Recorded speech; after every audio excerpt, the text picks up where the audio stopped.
Attention, vous écoutez un programme audioactif.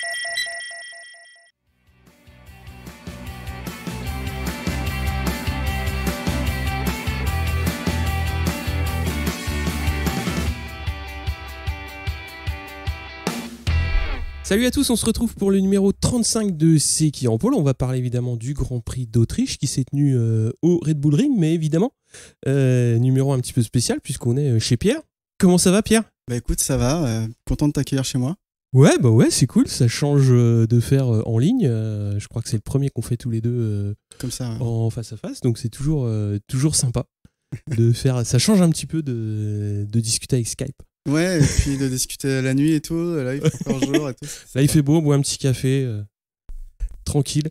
Donc après ce Grand Prix d'Autriche qui a été couru le week-end dernier, évidemment numéro 35, on va parler rapidement de Cal Crutchlow. Donc Cal est né en 85 et en 2006 il va être champion de British Supersport, ce qui va lui permettre d'accéder au team Suzuki en British Superbike assez rapidement, et en 2009 il va être champion du monde cette fois-ci en Supersport mais avec Yamaha. Donc l'année d'après il va courir en Superbike avec Yamaha et terminera 5e au championnat, et de 2011 à 2013 il va courir donc 3 saisons avec Tech 3.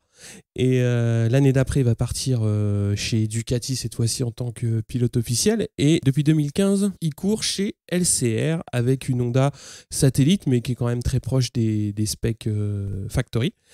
Alors, on va parler du palmarès après, mais c'est surtout un caractère assez fort, pour pas dire de cochon. Assez franc du collier en conférence de presse. Bon, c'est ce tempérament qui l'avait poussé à partir chez Ducati parce qu'il voulait absolument avoir un contrat usine. À ce moment-là, il avait fait beaucoup de bruit pour ça. Et bon, c'était pas la bonne époque de Ducati, donc il a fait que 1 an et ensuite, il est parti donc chez Honda dans une équipe satellite, mais avec des specs Factory. Donc au niveau palmarès, 126 courses en MotoGP, 14 podiums, dont 3 victoires. Meilleur classement 5e en 2013, donc quand il était chez Tech 3, avant qu'il parte chez Ducati. Et donc c'est un pilote qui a quand même tendance à manquer de régularité, beaucoup chuter. Qu'est-ce que t'en penses, Pierre ? Alors je sais pas pourquoi, il m'est un peu antipathique. J'arrive pas à m'y faire à son personnage, à son caractère. Pourtant, c'est un bosseur, ça se voit. Il aime la course et la baston, mais je sais pas. Alors peut-être qu'il est trop râleur ou trop tête de cochon. Il chute beaucoup. C'est ça qui est, comme tu as dit, qui est dommage et qui l'a fait rater, je pense, un meilleur palmarès en MotoGP. Ah bah clairement, ouais. Clairement. Bon, c'est un des très beaux palmarès des coureurs anglais. Ou britannique, puisque à part Barry Sheene, je crois que c'est lui qui a le plus de victoires en catégorie Rennes, je crois. Mais oui, clairement, il a tendance à surpiloter un petit peu trop, donc forcément ça chute. Et cette année, c'était un peu ça, hein. Il a fait un bon début de saison, je crois, avec une victoire, un podium, ou des bons résultats, et puis après ça a commencé à chuter. Et c'est compliqué parce que quand il chute pas, là ce week-end il va faire encore une belle course, oui.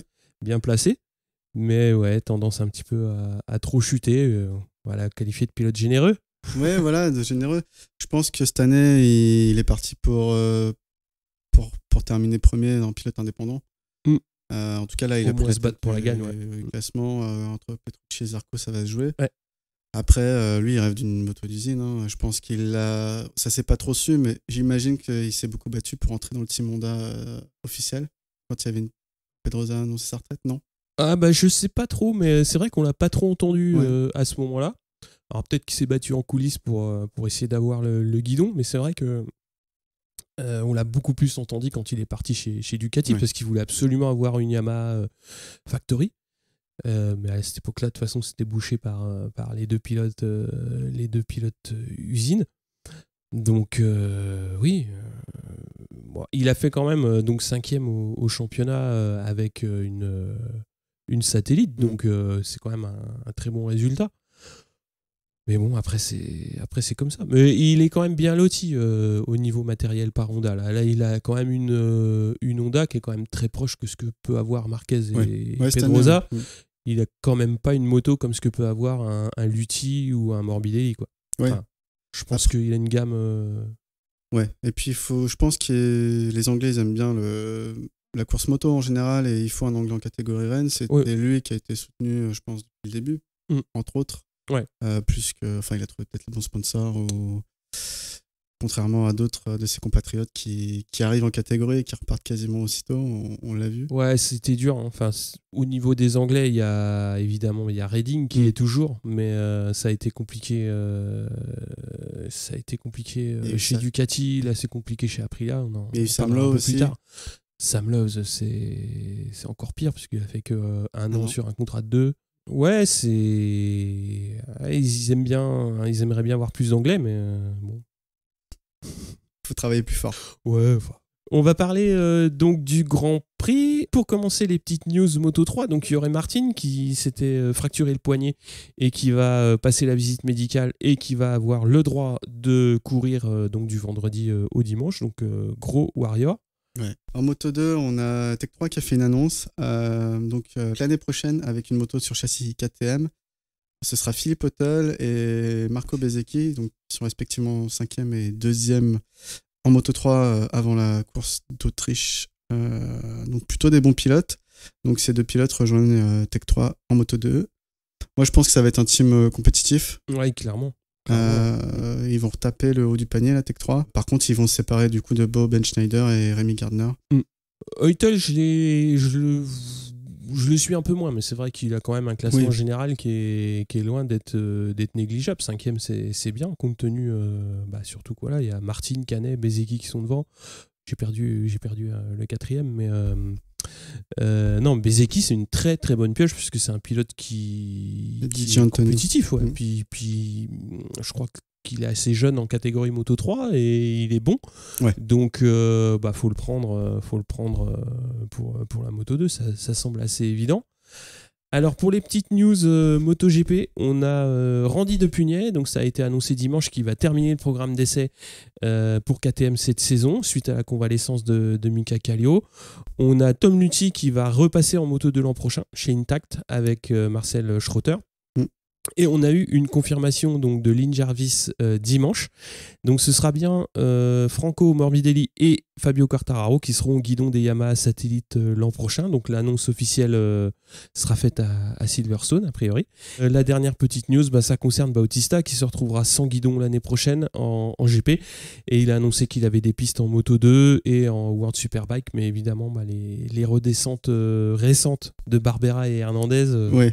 Ça échaude un peu. Hein. Ça l'échaude un peu, ouais. Celle de Sam Lowe aussi. C'était compliqué, les pilotes, de passer de MotoGP à Moto 2, quoi. Apparemment, c'est plutôt dur. Ouais, c'est pas facile, hein, mais bon, c'est comme ça. Ouais, après, moi, je suis content que Quartararo vienne choper une MotoGP l'année prochaine. On aura 2 Français en catégorie Rennes. En plus, la Yamaha, bon, même si elle tourne moins bien ces temps-ci, ça reste une bonne moto pour débuter dans la catégorie. Clairement. Et Franco Morbidelli, il a déjà de l'expérience sur la Honda. Ouais, c'est sa première année chez Honda. Ouais. Du coup, il pourra apporter aussi son expérience à Fabio. Moi, je trouve que ça sonne bien, surtout qu'apparemment, ils vont avoir des motos d'usine. Si je ne me trompe pas dans le team. C'est pas encore clarifié, mais il y en aura peut-être une, je pense, peut-être pour une sur les deux, puisqu'il a un an de plus. Mais bon, on a vu avec Zarco que les satellites, même si elles sont un peu moins compétitifs cette année, c'est des meilleures motos pour s'adapter à la catégorie que les Honda. Ouais, carrément. Ça, c'est clair, à mon avis. Après, il y a les Ducati aussi qui maintenant sont aussi compétitives, mais bon, Ducati, ils ont leur filière, on va dire, un peu plus directe, c'est-à-dire faire monter chez Pramac. Oui. Et puis après, arriver dans... Donc, il y a un peu moins de place chez Ducati, donc ça reste une bonne opportunité pour le français, ça c'est clair. Donc dans les news un peu diverses, on a Hector Barbera, donc pour rappel, il a été viré de son team Moto 2, qui a retrouvé un guidon. Cette fois, ce sera avec en super sport, au guidon d'une ZX6R du team Kawasaki Puccetti, pour les 4 dernières courses restantes de la saison 2018. Il remplace donc Sheridan Moret, qui remplaçait lui-même le désormais retraité Kenan Sofuoglu. Ouais. Donc plutôt un bon guidon, c'est une moto très compétitive. C'est une bonne moto. Ouais. Deuxième petite news, Mike Di Meglio, donc laissé libre suite à l'arrêt du GMT 94 en endurance mondiale, qui va rejoindre le team champion du monde FCC TSA Honda aux côtés de Freddy Forret et Josh Hook pour la saison prochaine. Donc ils vont courir le Bol d'Or dès septembre, je crois. Ouais, c'est ça reprend dès septembre. voilà, bah, encore un bon pilote. Ouais, c'est clair, c'est continue à une courir, bonne quoi. opportunité. Ouais. Bah, la team est compétitive, lui, il a montré qu'il était bon aussi. Ouais. Donc, on va passer donc au Grand Prix d'Autriche qui s'est couru ce week-end. Donc en Moto 3, on a Bezzecchi en pôle devant Martin et Arenas. En deuxième ligne, Canet, Arbolino et Rodrigo. Et en troisième ligne, Ramirez, Eutel, Bastianini. À noter que malgré sa blessure, donc Martin a participé aux séances d'essai. Il fera juste une impasse sur la FP2 qui s'est courue sous la pluie. Donc Moto 2, en FP3, on a un petit fait, on a Iker Lecuona qui a manqué de perdre l'avant au freinage dans des conditions de piste changeantes et qui a percuté par l'arrière Oliveira. Grosse chute de celui-ci, heureusement sans conséquence pour la suite du week-end. Donc en QP, on a Bagnaia qui signe la pole devant Oliveira et Quartararo. Navarro, Marquez, Pasini en seconde ligne. Troisième ligne, Schroeter, Binder et Baldassari. Luca Marini sera 10e au départ et Jules Danilo 26e. Encore un accident, Vierret qui se fait percuter par l'arrière par Odendal en QP, s'est fracturé le poignet droit et sera forfait pour le reste du week-end. Donc malheureusement pour lui, ça s'est moins bien passé que pour Oliveira. Ouais. Alors en MotoGP, évidemment, les Ducati vont être à l'aise dès le début, puisque dès la FP1, on va avoir Dovi, Lorenzo, Petrucci aux avant-postes, avec les Honda pas très loin. Smith 15e, donc pour le Grand Prix d'Autriche, c'est un petit peu loin pour le pilote KTM. Zarco 9e. En FP2, sous la pluie, c'est Marquez qui est devant, évidemment. Redding toujours à l'aise sous la pluie, donc bien placé. Et Petrucci, on va avoir Smith cette fois-ci 6e et Zarco 15e. En FP3, on va avoir Marquez devant Smith, qui se montre au moins en FP pour le Grand Prix à domicile de KTM. En Q1, on va avoir Bautista et Rins qui vont passer en Q2. Et on n'en avait pas beaucoup parlé, mais évidemment, Rossi avait dû passer par la Q1. Et il fait 4e, donc il restera 14e sur la grille de départ. Il sera bien entouré puisqu'il aura Smith sur KTM et Espargaro derrière lui sur Aprilia à la 15e place. En Q2, Marquez va mener les premières minutes et à 6 minutes de la fin, on va voir Lorenzo qui va reprendre l'avantage quelques instants avant que le pilote Honda ne reprenne la tête de la session. En battant et en repoussant le temps de référence 2 fois de suite, dans les 2 dernières minutes, on va voir Dovi qui va réussir à s'intercaler entre Marquez et Lorenzo pour 2 millièmes de seconde. Donc c'était très chaud. Très serré.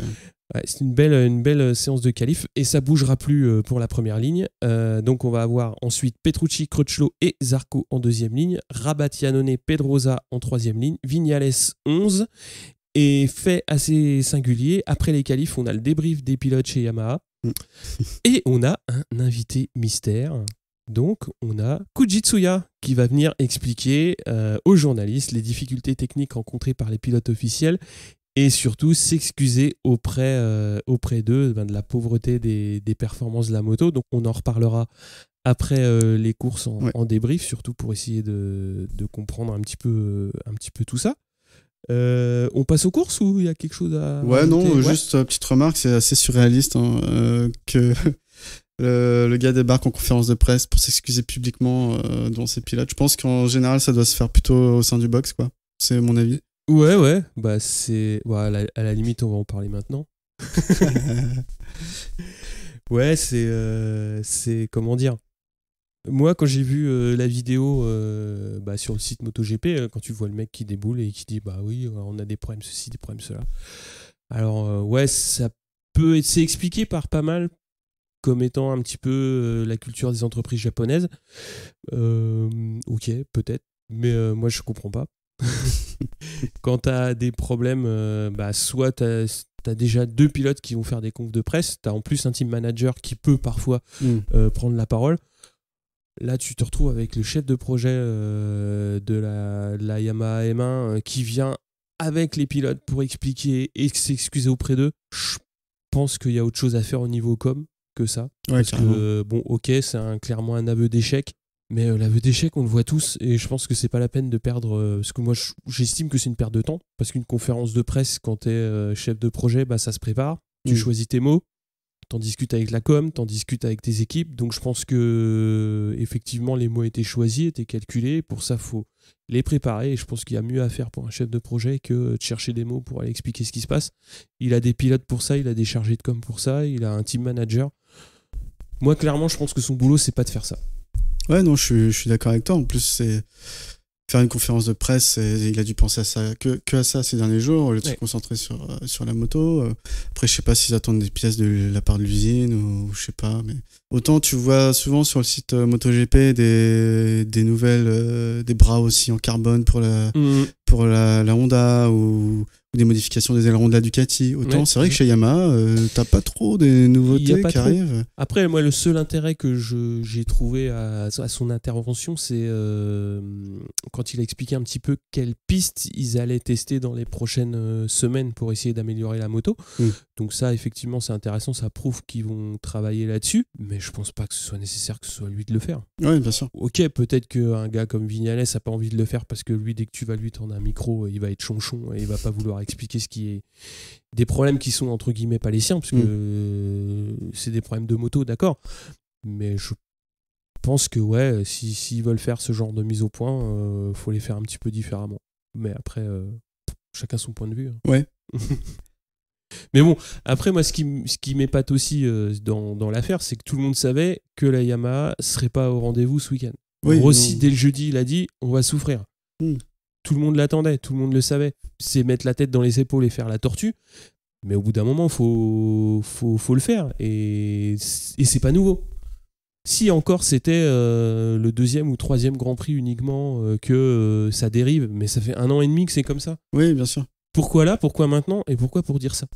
J'ai pas trouvé l'intérêt à l'intervention. Ouais, je vois ce que tu veux dire. Après, c'est vrai que c'était pas un circuit les 2 dernières années, donc ils ont pas fait de très bons résultats, mais au contraire, là où Ducati avait des difficultés sur les circuits où ils avaient du mal, ils sont beaucoup mieux. Et sur les circuits où ils étaient bons, ils restent bons. Et c'est là où la Yamaha devrait performer, c'est justement sur ses points faibles. Et c'est vrai que là-dessus, elle a pas évolué ces dernières années. Elle a toujours l'air de pouvoir prendre des courbes assez rapidement, assez facilement, mais après, l'accélération, c'est pas là, la vitesse de pointe, c'est pas là.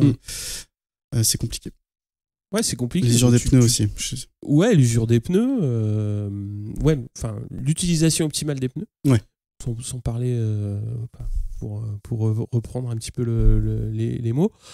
Après, effectivement, Ducati a géré sa reconstruction de manière totalement différente. Des gros problèmes, du coup, quand Rossi y était, qui ont été résolus en changeant certaines personnes et en revoyant le design de la moto, ça s'est passé un petit peu différemment. Ça s'est peut-être passé à l'européenne, ok, mais et on voit où ils en sont aujourd'hui. Ils ont galéré pendant 2 ans. Là, Yamaha, ça fait 1 an et demi qu'ils galèrent et ils réagissent pas. Bah, de toute façon, il y a encore au moins 2 ans de galère.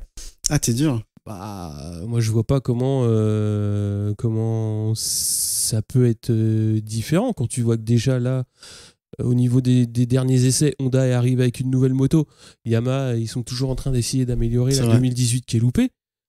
Enfin, oui, non, faut qu'ils s'arrêtent les frais et qu'ils se concentrent sur une 2019 qui est... Là, le championnat, il est perdu. Qui repart, oui, c'est ça, faut qu'ils repartent sur une... Enfin, même si Rossi et Vignales sont encore devant au classement, enfin pas devant, pas premier, mais ils sont encore bien placés parce qu'ils finissent dans les points. Oui, non, ils devraient se concentrer sur une moto 2019 qui repart sur des nouvelles bases. Pas qu'ils refassent comme en 2018 et une moto qui se basait sur une mauvaise moto 2017. Non, faut qu'ils cherchent autre chose, quitte à se planter. Mais au moins, ils auront tenté quelque chose parce que partir sur une mauvaise moto comme base pour 2019, ce serait une erreur selon moi. Bah ouais, là, j'ai l'impression qu'ils sont un peu en train de s'enfermer dans ce schéma-là, quoi. On y reviendra peut-être un peu plus tard. Ouais, on en reviendra plus tard. Il y a des choses à dire sur Yamaha. On va passer aux courses, à commencer par la course Moto 3. Donc ça part pour 23 tours avec Bezzecchi, Arenas et Martin qui partent bien et Rodrigo pas loin dans la roue. Donc les 4 vont creuser d'entrée un gros écart. On va avoir Massia qui va essayer de recoller. Il est un petit peu en chasse-patate entre 2 groupes. Bezzecchi commence à creuser l'écart en tête et Dalla Porta remonte alors que Rodrigo décroche à cause d'une sortie un petit peu large, ce qui maintient le groupe de tête à 5 motos. On va voir Dalla Porta qui va décrocher à son tour également suite à une sortie un peu large et qui va laisser le groupe de tête, donc cette fois-ci à 4. Martin tient le choc malgré sa blessure récente. Il va y avoir une grosse erreur d'Arenas qui le repousse en queue du groupe de tête et Mignot chute à 11 tours de l'arrivée. Donc dans le deuxième groupe, on compte Bastianini, Dalla Porta, Di Gianantonio, Arbolino, Rodrigo, Canet, bref, tout le monde est là, mais quand même nettement décroché par la tête, donc ça va être dur pour eux de remonter. À cette tours de l'arrivée, on a Bezzecchi qui prend quelques longueurs d'avance. Derrière, les deux léopards, donc Bastianini et Dalla Porta, sont détachés pour les places de 5 et 6. Et Bastianini commence à enquiller les tours rapides. Donc à 3 tours de l'arrivée, Martin se montre lui aussi en tête de course. Bastianini a fait la jonction. À 2 tours de l'arrivée, en revenant un petit peu de nulle part, Bezzecchi va entamer le dernier tour en tête. Masia va faire une bonne partie du tour, donc du dernier tour, à la 2e place, tandis que Bastianini continue de remonter. Et dans le dernier virage, Masia perd très gros, puisque Bastianini et Martin le passent. Et il doit sortir large et finir 6e. On a donc au final Bezzecchi qui s'impose devant Bastianini et Martin. Arenas 4. Dalla Porta 5 et Masia 6. Et on a Sasaki 7, Rodrigo 8 et Arbolino 9. Qu'est-ce que t'en as pensé de cette belle petite course ? Ouais, mais j'ai trouvé impressionnant. Alors, je sais pas à quoi il tournait notre ami Martin. Parce que franchement, il s'est cassé le poignet la semaine dernière. Doliprane. Je pense que ça doit être plus fort que ça, mais moi, je me casse le poignet. Je peux pas couper ma viande pendant 6 mois. Non, mais j'exagère, mais bon. Course impressionnante. Bezzecchi qui confirme que malgré le championnat du monde qui est serré avec Martin, qui arrive à performer, enfin, il gère la pression, quoi. C'est le mot que je cherchais.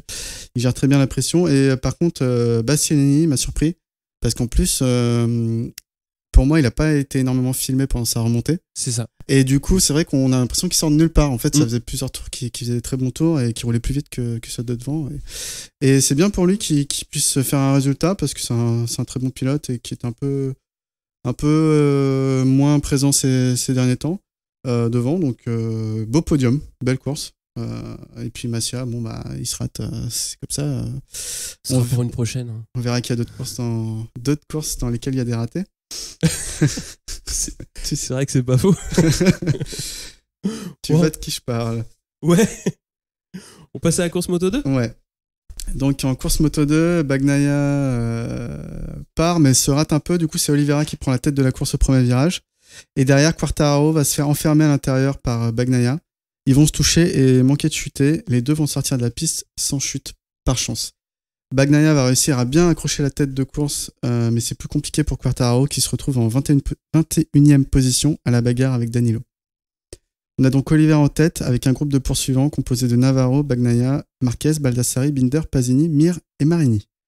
Au tour suivant, Baldassari va faire un freinage plus qu'optimiste et embarquer Corsi et Fernandez, les trois finissant au sol au milieu de la piste. C'est très très chaud, mais pas de suraccident, un peu par miracle.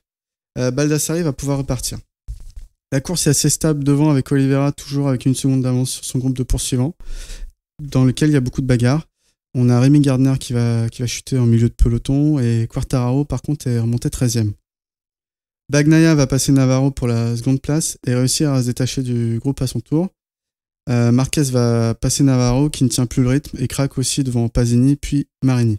Marini se fait sanctionner pour des limites de pistes successives dépassées et doit rétrograder d'une place par la décision de la direction de course. Malin, Marini qui ne veut pas attendre Navarro qui est déjà plusieurs secondes derrière pour qu'il le passe, double Marquez qui est juste devant lui, le laisse repasser et le redouble juste après et se fait en plus Pasini dans la foulée. Du coup pour lui la sanction a été écopé et du coup pas de souci. D'ailleurs la direction de course ne dira rien, mais c'était assez surprenant. Ensuite on a Sam Lowe qui va chuter alors que Bagnaia va finir par faire la jonction avec Oliveira en tête.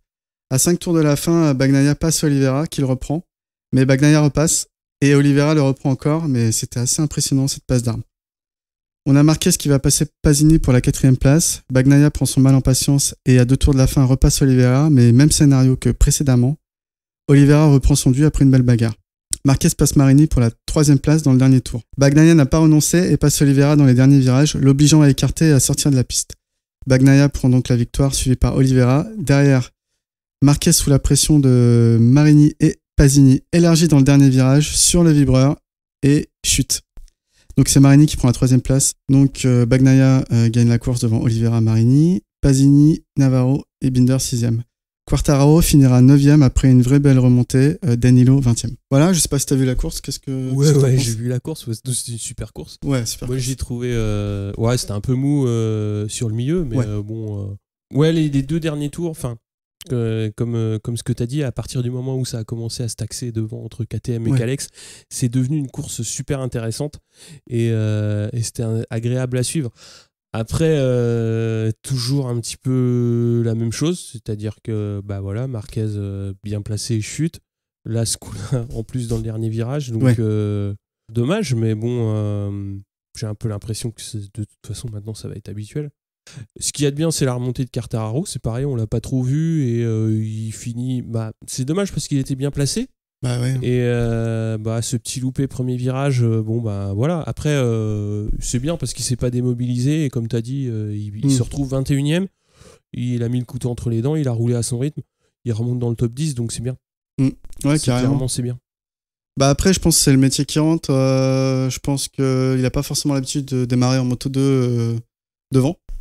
Ça lui est arrivé quelques fois, mais pas tellement. Et il s'est fait surprendre, il s'est fait enfermer au premier virage. Il avait pas de porte de sortie. Heureusement, il fait pas tomber Bagnaia et lui-même ne tombe pas, mais c'était assez chaud. Le premier virage, il est vicieux quand même. Ouais, surtout tout le monde.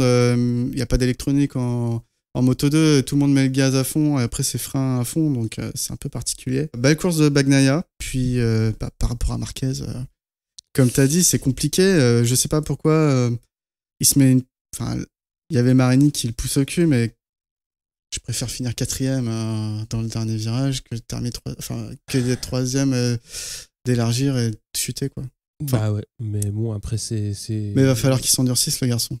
Ouais, bah je sais pas, ça fait un petit moment qu'il doit être endurci quand même maintenant. Enfin, on a déjà parlé l'épisode précédent, donc on va peut-être pas... Ouais, au bout d'un moment, oui, il va falloir passer à fiabilisation des résultats, quoi. Parce qu'il est bon. Ouais, il a un rythme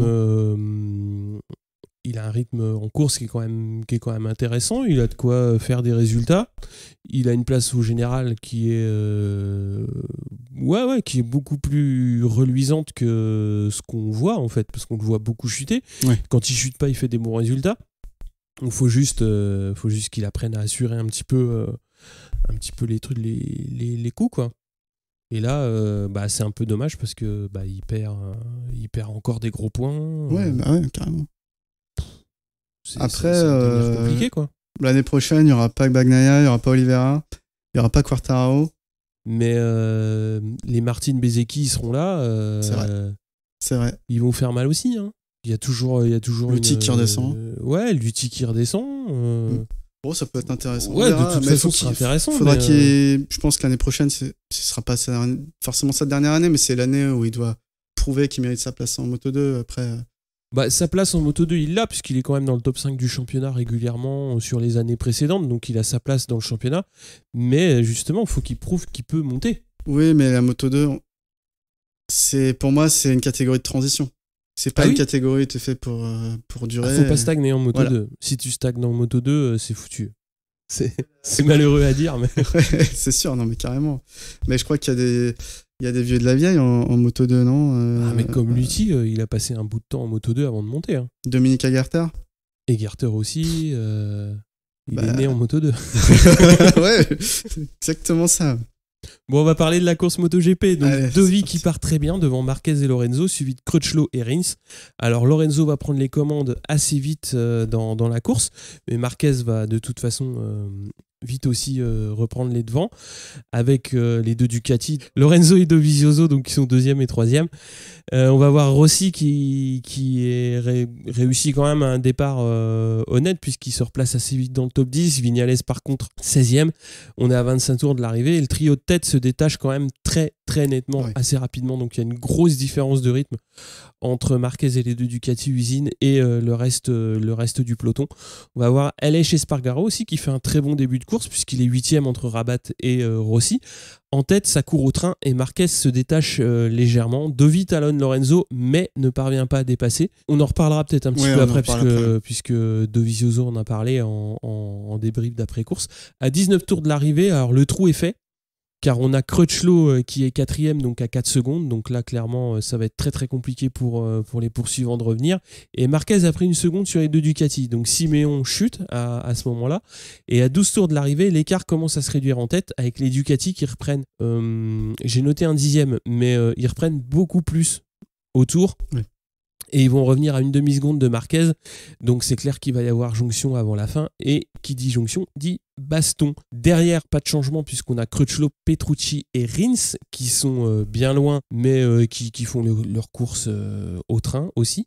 Puis Rabat et Rossi, 8e donc, et Viñales remonte très très lentement puisqu'il est 13e. À 10 tours de l'arrivée, Lorenzo reprend la tête et là on pose les cerveaux mais on garde les casques puisqu'on va avoir de très très beaux dépassements entre les deux Espagnols, chacun exploitant les points forts de sa machine. Donc Lorenzo dans les lignes droites pleine bourre reprend Marquez qui lui profite un petit peu après donc de l'agilité de la Honda. Donc c'était vraiment super chouette à voir. C'était entre guillemets la première mi-temps du match. Oui. Dovi est un petit peu décroché à ce moment-là puisqu'il n'arrive pas à se mêler à la bagarre. Donc les tours qui vont suivre vont être un petit peu plus calmes. Marquez restant sagement à 2-3 dixièmes de Lorenzo et à 5 tours de l'arrivée, on a Rossi qui va passer Rins pour la 6e place et c'est trop tard pour espérer raccrocher donc la Ducati satellite de Petrucci. À 3 tours de l'arrivée, on a Lorenzo qui offre une occasion inespérée à Marquez de reprendre la tête puisqu'il se loupe au T2. Ça va nous offrir donc 3 derniers tours très très disputés entre deux avec des beaux dépassements et une image que je retiens moi dans le dernier tour. Marquez qui fait un très très beau bloc pass sur Lorenzo. Alors le tour d'avant il lui avait fait la même et donc Lorenzo l'attendait et là il se laisse clairement déporter sur l'extérieur et quand il remet plein gaz c'est là clairement qu'il reprend la tête et surtout qu'il va reprendre la tête jusqu'au bout puisqu'il va exploiter donc la vitesse de la Ducati et donc champagne pour Lorenzo, Marquez et Dovi qui vont arriver dans cet ordre là. Crutchlow 4, Petrucci 5, Rossi 6, Pedrosa 7, Rins 8 et Zarco 9, Viñales 12. Donc cette course j'ai failli, alors j'exagère un peu, c'était assez mou au milieu de course parce que t'avais Marquez qui avait détaché un peu les deux Ducati, qui avait détaché tout le reste du groupe quoi. Mais quand les Ducati sont revenus sur Marquez, là ça bagarrait sévère et là ça valait le coup d'œil quoi. Moi j'étais comme un fou en train de crier j'étais un peu déçu que Dovi se fasse détacher, on peut en parler peut-être, mais il a invoqué un mauvais choix de pneus, une usure de pneus qu'il a pas su gérer, parce qu'à un moment il avait voulu doubler Marquez, une fois que Lorenzo avait doublé Marquez, il avait voulu, il s'est raté, et là il a perdu une demi-seconde quasiment sur le groupe et il a jamais pu revenir. Lorenzo, impressionnant quand il décide de sacrifier son entrée de virage, parce qu'il sent que Marquez rentre dans l'intérieur. Et du coup, il met plein gaz en sortie de virage et là, il dépose Marquez pour reprendre la tête. C'était un beau calcul de la part de Lorenzo.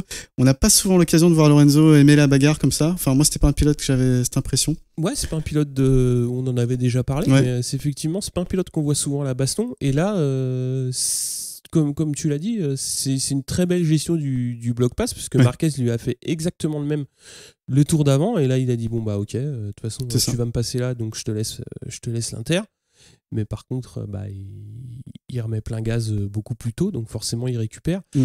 Et ouais, c'est chouette. Moi j'ai trouvé que la baston en 2 temps c'était super intéressant parce que on a vu vraiment 2 pilotes qui avaient envie de gagner. Marquez, il avait peut-être pas pour le championnat, il n'avait pas besoin d'aller à la baston, mais il y allait quand même. Et surtout, il a profité un petit peu, comme on l'a dit, de l'erreur de Lorenzo pour revenir un petit peu dans le match pour la gagne. Ouais, au bout du compte, c'était, comme tu l'as dit, une course un petit peu molle au milieu, mais c'était super intéressant à voir. Après, coup d'œil un petit peu plus global, forcément, Yamaha, compliqué. C'est compliqué. Rossi 6. Enfin, on dit compliqué, mais quand on voit Rossi faire 6 dans les conditions en partant 14, c'est une très belle course pour lui. C'est bien, Très belle course pour lui. Zarco 9, c'est pas exceptionnel, mais compte tenu de la tenue de la machine dans ces conditions, c'est pas trop mal. Après Viñales 12e, c'est. Voilà. On n'en parle pas. Si, on en parle, parce que il a dit qu'il prend pas plaisir à piloter dans ces conditions. On veut bien le comprendre. Parce que c'est pas un pilote clairement qui est en MotoGP pour jouer les 12e places. Ouais, mais après, il faut être un peu dur au mal. Je pense que peu importe l'outil qu'on va te donner, j'ai pas l'impression en fait qu'il se donne à fond. Il se dit, ma moto elle marche pas sur ce circuit. Et du coup, il se donne à 80% ou 90% au lieu de se donner à 120%. C'est ça. Et alors que Rossi, clairement, sur la course, je pense que lui, il a suivi 100 EO pour accrocher cette 6e place et qu'il pouvait vraiment pas faire mieux. parce que voilà, c'était la gagne et t'as envie d'aller chercher le plus de points possible pour le championnat. Marquez, pour rebondir sur ce que tu disais, il avait pas besoin de gagner la course, mais je pense qu'il avait vraiment envie de la gagner parce qu'il a jamais gagné ici. À chaque fois, c'était Ducati et Ducati et encore du coup cette fois Ducati. Il avait envie de marquer le coup, dire moi aussi je peux gagner au Red Bull Ring. C'est pas encore passé, ce sera peut-être pour l'année prochaine, on verra. Mais en tout cas, il nous a donné du beau spectacle, toujours présent sur tous les circuits. Marquez, c'est impressionnant sa régularité. Je suis subjugué. Zarco, il fait ce qu'il peut comme t'as dit avec sa moto quoi. C'est un peu compliqué. Je crois je l'ai pas noté sur le papier, mais Yannone a fait une belle remontée. En fin de course, c'est lui qui faisait les meilleurs tours, je crois. Ouais. Mais il est parti trop loin et trop tard. Ouais. Parti un peu tard. Ouais. Je crois qu'à un moment, il s'est loupé. Il y a eu un petit accrochage avec Zarco qui est sorti un peu large. Classique. On va dire ça comme ça. Après, Crutchlow, Petrucci, ils montrent qu'ils méritent leur moto factory. Ouais, Petrucci, c'est un circuit qui réussit bien au Ducati, c'est clair. Mais Rabat, il était devant en début de course aussi, il était devant Rossi et pas mal de monde. Petrucci, il est devant et il y reste. Donc c'est ça aussi, il réussit à être régulier, il a du matériel un petit peu meilleur que les autres Ducati, mais il l'exploite bien. Ouais, donc Ouais, carrément. Normalement, on va parler un peu des points. Donc Petrucci, il est devant en termes de points pour le championnat des pilotes indépendants. Ouais. Devant Cal Crutchlow et devant Zarco, entre autres. Il est juste à 8 points de Viñales. Fallait pas le dire, ça. Il est 6ème à 8 points de Viñales. Une écurie dont on parle rarement, Aprilia, avec Scott Redding. Alors Scott Redding, il n'a pas fait une bonne course et il n'a pas épargné son employeur lors d'une interview après course, critiquant notamment le nombre important de problèmes mécaniques rencontrés tout au long du week-end. Et pas que ce week-end-là, c'est à peu près sur tous les circuits. Il a notamment conclu l'interview en déclarant « On ne peut pas faire briller une sombre merde » en parlant de l'Aprilia RSGP. Du coup, il n'est pas allé de main morte. Donc pour rappel, il a terminé 20e en course, 21 secondes derrière son coéquipier. Ça va être pareil. Voilà, donc terminé 20e sur une moto d'usine.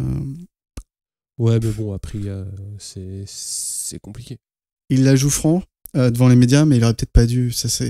En tout cas, parler aussi mal de sa moto devant les médias, ça se fait pas. Il y a des sponsors, etc. Il y a des fans. Après, dire on a beaucoup de difficultés et on n'arrive pas à faire marcher la machine. Tu peux trouver les mots pour faire passer les messages sans aller aussi loin. C'est ça. Après, peut-être qu'il en a marre, mais il en a marre. Il était dégoûté, surtout il disait aussi qu'ils allaient arriver à Silverstone, donc devant son public, et il devait sourire et être content d'être là, alors qu'il sait qu'il ne fera pas de résultat, quoi. Sauf s'il pleut peut-être. Ouais, c'est vrai que si. Ouais. Oui, mais en Angleterre, qu'il pleuve, c'est tous les jours. À mon avis, ça peut arriver. Oui, ça peut arriver. Du coup, on suivra ça avec intérêt. Ouais, puisque l'année dernière, je crois qu'il était venu déguisé en conférence de presse et tout, c'était assez sympa. Voilà, s'il arrive avec un petit peu d'humeur chonchon, c'est-à-dire peut-être pas avoir envie de rigoler. On va faire un petit point championnat. Donc en Moto 3, Bezzecchi en tête, 158 points devant Martin 146 et Di Gianantonio 121. En Moto 2, Bagnaia 189, Oliveira 186 et Marquez 113 avec Quartararo 9e avec 84 points. En Moto GP, Marquez 201, Rossi 142. Lorenzo 130, 7ème Zarco avec 104 points. Toujours aussi serré quand même en Moto 2. Ouais. Ça commence à se détacher en Moto 3, à savoir que Martin, il y a eu aussi un résultat blanc la semaine dernière en République tchèque, donc c'est un peu normal que ça se resserre. J'espère que ça va continuer à se battre, mais c'est vrai qu'il va falloir que Martin récupère vite. Ça va être intéressant jusqu'à la fin de saison. Après en Moto GP, le suspense, il commence à y avoir 59 points d'écart. Mais on a déjà discuté. Ouais, là, c'est plié, là, maintenant. On joue la 2. Hein. Ouais, on joue la 2. Non, mais clairement. Et entre les Yamaha et les Ducati, ça va jouer la 2, je pense. C'est le championnat dans le championnat, de toute façon. Il y a Marquez et les autres. Ouais, exact. Donc, pour parler un peu de la forme des Ducati, parce que bon, Marquez, il est toujours là, mais derrière ces 2 dernières courses, c'est Ducati qui se place bien. Donc à Brno, c'est Dovi qui réussit à battre Lorenzo. Là, ils finissent. Là, c'est Lorenzo qui gagne et Dovi 3e. Comme je te disais par message privé, un Marquez égale 2 Ducati en termes de palmarès cette saison. Ils sont 5 victoires pour Marquez, 5 victoires pour Ducati, à peu près le même nombre de 2e place et le même nombre de 3e place. Du coup, Ducati très compétitif, avec 2 pilotes compétitifs, surtout dans l'écurie. Donc Dovi, qui était un peu en dedans après un bon début de saison, reprend du poil de la bête. Lorenzo, il confirme que depuis le retour en Europe, depuis Le Mans, depuis Le Mans, il est très très fort.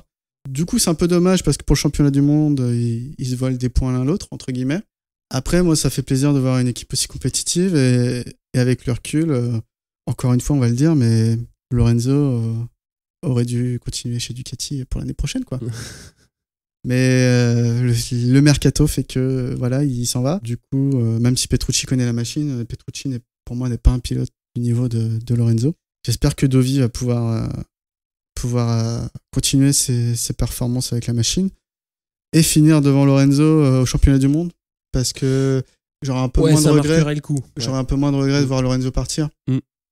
Après, du coup, là, c'est pas le cas en ce moment, vu que Lorenzo est 3, si je dis pas de bêtises. Lorenzo c'est ce que est dit. 3, 3e, il a piqué la 3e à Vignales.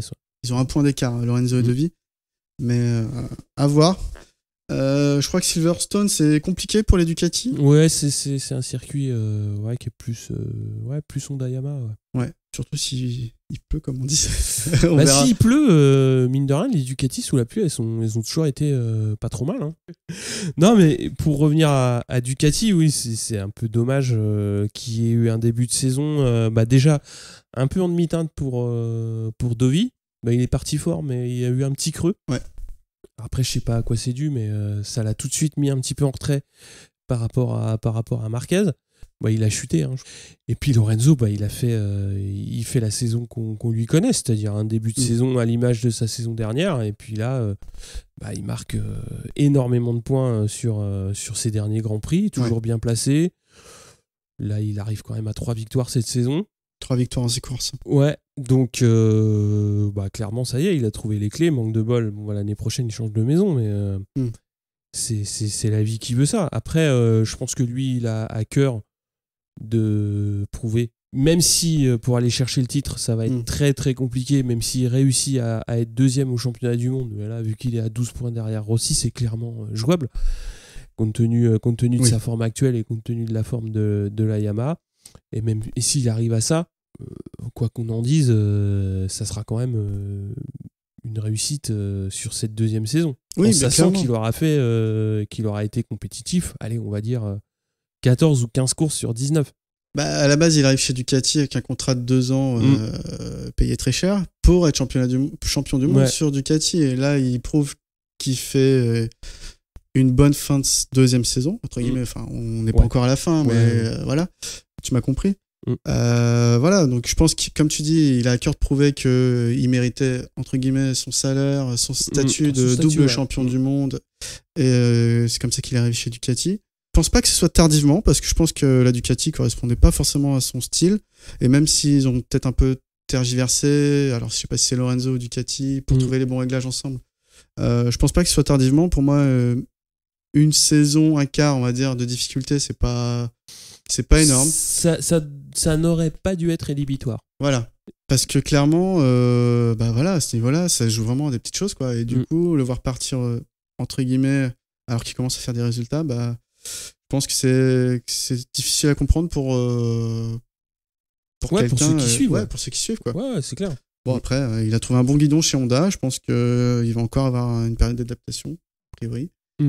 Après, moi, je pense que la bonne option, mais elle aurait été bonne que pour Ducati, elle n'aurait pas été bonne pour Lorenzo, ça aurait été de prolonger le contrat d'1 an. Mais le gros problème, c'est que s'il prolonge le contrat d'1 an, il se retrouve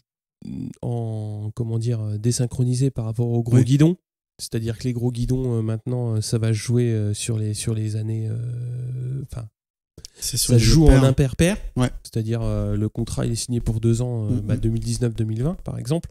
Et si tu te désynchronises par rapport au guidon des top pilotes, c'est compliqué.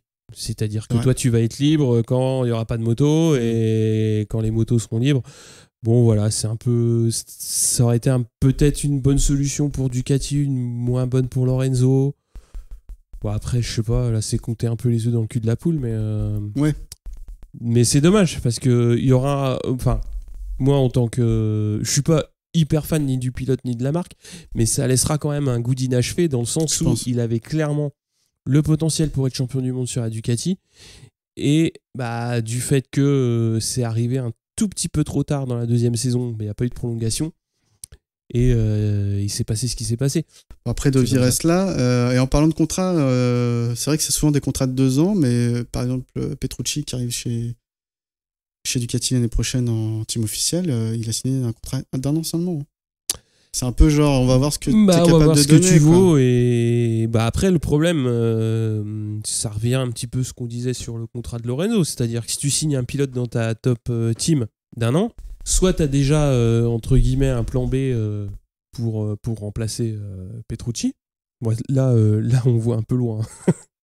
Là on voit fin Ouais, non, 2019. on se projette loin. Mais ouais, on se projette loin. Mais après, tu peux faire des 1 an avec option. C'est ce Ouais, ce qu'avait eu Crutchlow quand il était arrivé en factory. Clairement, je pense que c'est ce qu'il a là. Puis de toute façon, Ouais. Petrucci n'aura pas de temps d'adaptation parce que déjà, il est Il italien la dans un connaît. team italien et il connaît très bien la moto. Il connaît la moto, donc il va continuer sur la lancée. Il aura, Ouais. à mon avis, je pense, une équipe un petit peu plus étoffée, un petit peu plus expérimentée que ce qu'il a chez Pramac, même si là, déjà, il a une équipe et une moto qui est très compétitive. Il sera d'une part dans des conditions plus confortables, donc il pourra s'exprimer encore mieux. Donc on verra si il va bien se comporter en tant que lieutenant de Dovi.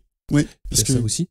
Parce que clairement, là, effectivement, il y aura plus de problème de statut. Ouais. Dovi sera le numéro 1 Ouais. et Petrucci numéro 2. Quoi. Ouais. C'est ça. Et Ça d'ailleurs, va clarifier certaines choses de ce niveau-là. Oui, parce que Dovi, c'est vrai qu'il avait fait des bons résultats l'année dernière, enfin des meilleurs résultats que Lorenzo. Et il avait un peu en travers de la gorge une énorme différence de statut et de salaire. C'est ça. Cette année, ça se bagarre. Ils sont à un point de différence pour l'instant au championnat du monde, mais c'est vrai que Dovi avait à cœur de prouver qu'il n'était pas moins bon que Lorenzo et qu'il méritait au moins autant de considération c'est ça. que lui dans le team, même s'il n'est pas double champion du monde de MotoGP, bien sûr.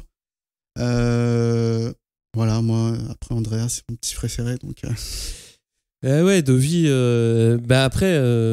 Dovi, maintenant, il va falloir qu'il prouve que le meilleur n'est pas derrière lui. C'est-à-dire que sa meilleure saison, c'était pas la saison 2017. Il va falloir qu'il réussisse à réenclencher la même dynamique. Ça va être ça le plus dur, à mon avis, pour lui, parce que cette année, il a eu un trou et heureusement, il en sort. Donc, ça va être à lui de garder la même dynamique jusqu'à la fin de saison pour repartir l'année prochaine, idem.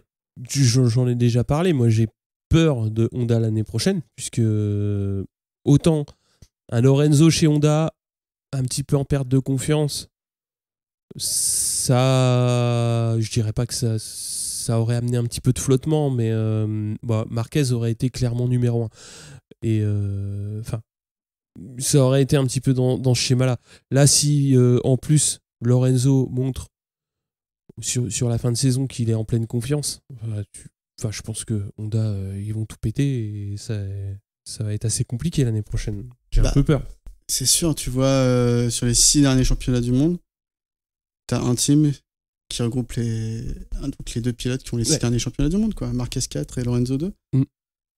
Voilà. Ça fait peur à tout le monde. Tu peux pas. Oui, c'est clair. Sachant que la moto, Pedrosa a un peu de mal cette année, mais bon, il est dans les conditions qui sont ce qu'elles sont. Mais oui, clairement, Marquez, il est intouchable. Enfin, le seul qui peut aller le titiller, on l'a déjà vu. On l'a vu cette saison, c'est les Ducati, que ce soit Lorenzo ou Dovi. Oui. Après, savoir que Lorenzo va être son coéquipier, va se faire chier. On va avoir du orange-rouge tous les week-ends. Ah oui, il va y avoir du Repsol. Est-ce que tu veux reparler un petit peu d'Yamaha ou... Ouais, alors tu te rappelles, on s'étonnait un peu en début de saison de voir Viñales plutôt devant au classement en termes de points, même si alors qu'il était présent nulle part en course, quoi. On le voyait quasiment pas. Bon, là, ça y est, les autres se sont repris. Ils en ont eu marre, en fait, parce que les autres étaient toujours en dents de 6. C'était surtout ça, alors que lui était plus régulier. Et là, ça y est, il commençait à lâcher. Déjà 5e au classement général. On va dire qu'il a 10 points. Enfin, Cal Crutchlow est à 10 points de lui. Donc, la 8e place. Je pense que c'est bon, il va finir par bien dégringoler dans le classement s'il se reprend pas.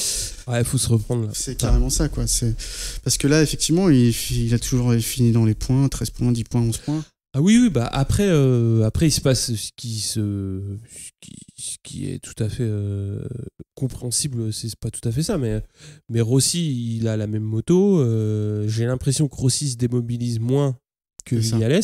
Et Rossi, il le sait que la moto elle est pas compétitive, mais ça l'empêche pas. Bah oui, il fait une mauvaise qualif.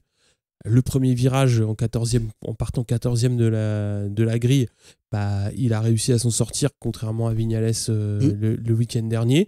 Et il fait ses courses au train le dimanche et bah, il finit 6. Ouais. C'est ce qu'on avait dit depuis le début de saison. Il a toujours été dans le top 5, sauf quand il a chuté en Argentine. C'est pas une saison phénoménale, loin de là. Il a fait des saisons meilleures que ça. Et il sait que pour être champion du monde, il faut faire des saisons meilleures que ça. Mais dans les circonstances actuelles, il ne peut pas faire mieux. C'est ça. Et puis il prouve que reste un top pilote avec une top mentalité. Tout le monde est conscient, je pense, que ce soit les fans ou dans le paddock, les teams, que la moto, elle est compliquée cette année. Et pourtant, aussi, il réussit à faire des résultats, à la placer, on va dire, dans le top 8 quasiment toutes les courses. Ouais. Donc, voilà, c'est vrai que, comme tu as dit, Maverick, il lui donne l'impression, alors c'est peut-être pas le cas, je suis pas dans le paddock, de se démobiliser beaucoup plus, ça. De baisser les bras plus tôt. Dès que ça tourne pas le vendredi, il est plus là. Ouais, je pense qu'au bout d'un moment, va falloir. C'est malheureux à dire, mais il faut se coller le cocotier, quoi. Bah oui, parce qu'en plus, que ce soit Rossi ou lui, ils sont encore pour 2 ans chez. C'est ça. Chez Yam, pardon. Du coup, ils vont devoir trouver des solutions, que ce soit sur cette moto ou celle de l'année prochaine, j'imagine. Ça va pas tomber tout de suite. Il donne pas forcément de direction à son chef mécanicien sur quoi travailler, quoi. Donc c'est compliqué. Bon. Après, Rossi, il y a l'expérience, réussi à faire des résultats honorables, qui sont en deçà de ce qu'il aimerait, c'est sûr. Et pour l'instant, il accroche la 2e place au championnat. C'est ce qu'il a expliqué un petit peu à l'issue de son week-end. C'est ils ont un protocole à dérouler pendant les FP pour essayer de trouver le meilleur pneu, le meilleur config, les meilleurs ceci, les meilleurs cela. Ils déroulent pour arriver pour tirer le meilleur de la moto. Et le dimanche, lui, il est au rendez-vous. Contrairement à d'autres. Quand tu vois que Zarco, alors avec une moto qui est totalement dépassée, franchement, c'est peut-être.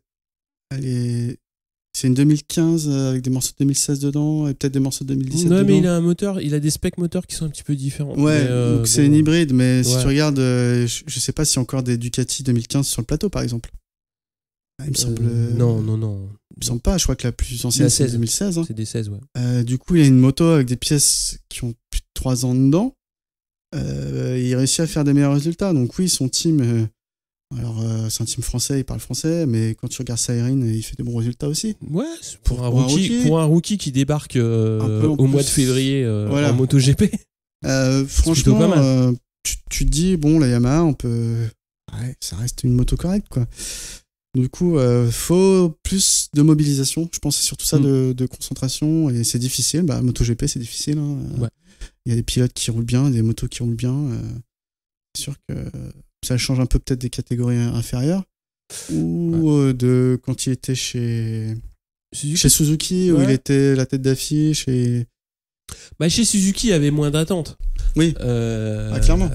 Il y avait une moto qui venait d'arriver en MotoGP fin de développement, qui était mine de rien très polyvalente et une plutôt bonne moto puisqu'il en a bien tiré le potentiel. Là, peut-être qu'il y a eu trop d'attentes assez vite et qu'au début, il s'est dit c'est bon, c'est pas si compliqué que ça. Et maintenant que c'est compliqué, c'est la faute des autres. Après, il faut quand même pas oublier que Yamaha a pas gagné de course depuis maintenant plus d'1 an et que ça fait très très longtemps que c'est pas arrivé. Ouais. Et qu'ils se mettent pas en bonne trajectoire pour changer les choses. Non. Mais bon, après, faut l'accepter, faut changer de manière de faire, certainement. C'est facile à dire d'où on est, mais c'est comme ça, quoi. C'est comme ça. Après, voilà, ça reste un team japonais. Comme tu disais, il y a une culture d'entreprise, une culture générale qui est assez particulière, je pense.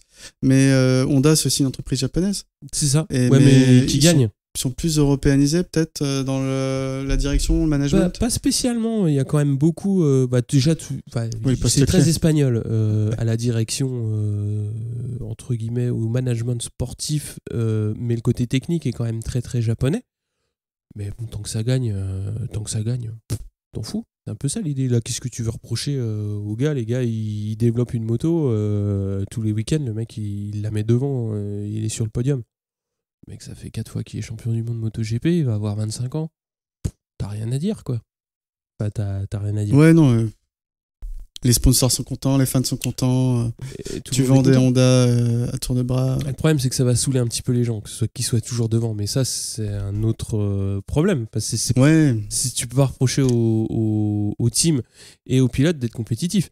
C'est ça. Enfin, on va pas tomber non plus dans la catégorie Superbike où tu vas mettre des pénalités, tu vas baisser les tours par minute pour rendre le plateau plus homogène. Bon, après, c'est un peu poussé de dire ça, mais c'est comme ça. Ouais, et puis en Superbike, c'est un peu différent parce que il n'y a pas le même nombre de cylindres, les autorisations sont différentes. Là, on va dire que c'est beaucoup plus réglementé. Mais bon, après, je pense... Alors, on n'en saura peut-être jamais rien, je sais pas, mais Marquez, ça reste un pilote, comme dans les grandes années de Rossi, ça reste un pilote un peu, peut-être au-dessus des autres sur cette période. Je pense que tu lui mets une Ducati aujourd'hui entre les mains, vu comment tourne la Ducati, il fait les mêmes résultats. Quoi. Oui. Ouais, tu le mets, à la limite, si tu le mets chez Aprilia, il va lutter. Voilà. Mais je pense que oui, que ce soit une Suzuki, il la mettra devant comme la Honda, peut-être moins régulièrement parce qu'elle est un tout petit peu moins bonne, mais oui, de toute façon c'est des pilotes comme on en voit rarement. Après, tu vois, oui, il est devant et du coup ça devient un peu lassant, mais pour moi c'est pas comme en Formule 1 où t'as les grandes années de Ferrari, les grandes années Mercedes et tout, parce qu'à chaque fois c'était les deux voitures qui étaient devant, donc on savait que c'était la voiture.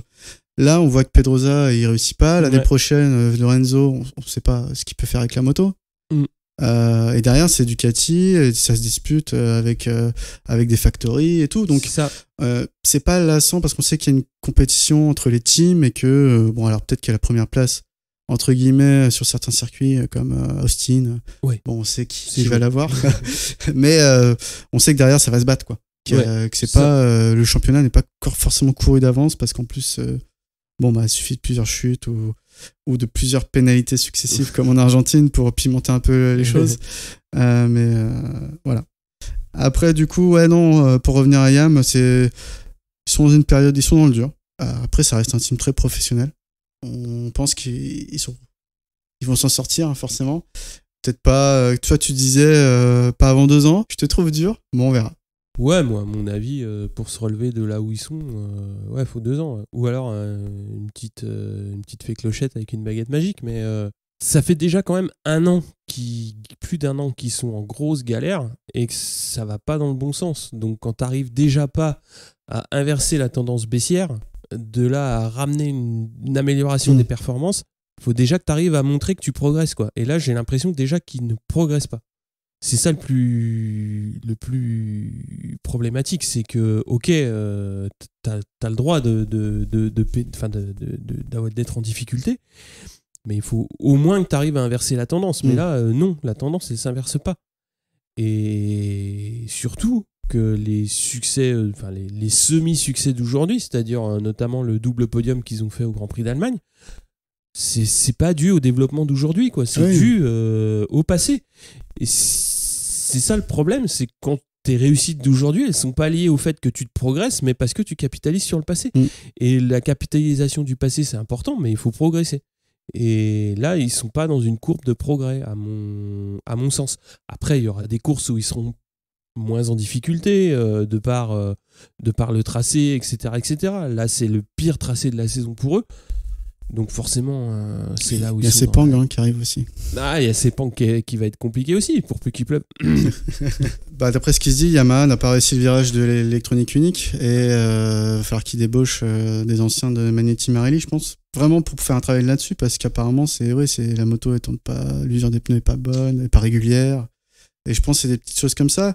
Le moteur, l'année dernière, on parlait beaucoup du moteur qui était moins bon. Et du coup, aux essais hivernaux, ils avaient retesté celui de Zarco. Ils l'ont pas pris, donc je pense que c'est pas ça. Ça coïncide aussi le déclin de Yamaha avec le départ de Lorenzo. Si ça se trouve, Lorenzo arrivait très bien à cerner les difficultés de la machine et à trouver des solutions, quoi. Si ça se trouve, après. Ah bah oui. C'est pas que si ça se trouve, c'est que ça coïncide, clairement. Ça coïncide, hein. Bon, on va conclure. Ouais, alors du coup, il y a une petite news qui est tombée. En pleine émission, tu rigoles? En pleine émission, ouais, carrément. Je me suis connecté au site motogp.com.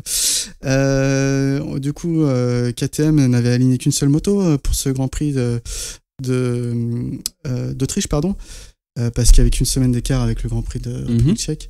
Et la réglementation les oblige à aligner 2 pilotes à Silverstone, donc dans 2 semaines.